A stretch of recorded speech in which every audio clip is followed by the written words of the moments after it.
Europe خلا میں اپنی جگہ کیسے بنائے گا؟ اس کا جواب شاید شمالی سویڈن کی برف پوش وادیوں میں چھپا ہے، ناردرن لائٹس کے نیچے اور آزادانہ گھومتے ہوئے باراسنگھوں کے درمیان۔ ایسرین اسپیس سینٹر پہلی بار راکٹ یورپی سرزمین سے مدار میں بھیجنے کی تیاری کر رہا ہے۔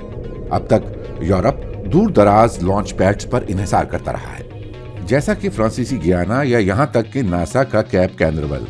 لیکن اب سیٹلائٹ صرف سائنسی مقاصد کے لیے نہیں رہے، بلکہ یہ مواصلات، نگرانی اور قومی سلامتی کے لیے بھی ناگزیر ہو چکے ہیں۔ امریکہ میزائل دفاعی نظام اور کمرشل لانچز میں اربوں ڈالر لگا رہا ہے۔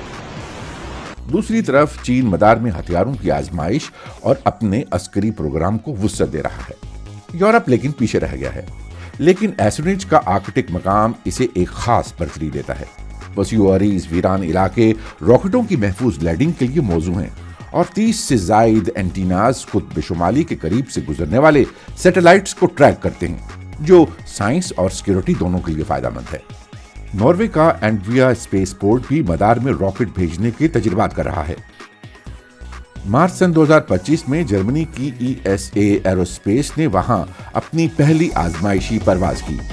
راکٹ اڑان کے 30 سیکنڈ بعد ہی سمندر میں گر گیا، لیکن کمپنی نے اسے کامیابی قرار دیا۔ ایک طرف چاند تک پہنچنے کی دوڑ ہے تو دوسری طرف خلا میں موجودگی سیکیورٹی اور دفاع کے لیے بھی اہم ہوتا جا رہا ہے۔ خلا اب تیزی سے بڑھتی ہوئی ایک مارکیٹ بنتی جا رہی ہے۔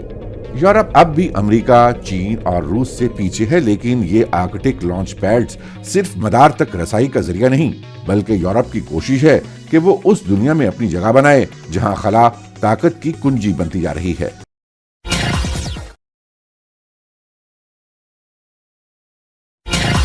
آپ کی اور ہماری پہچان FM G-Way پاکستان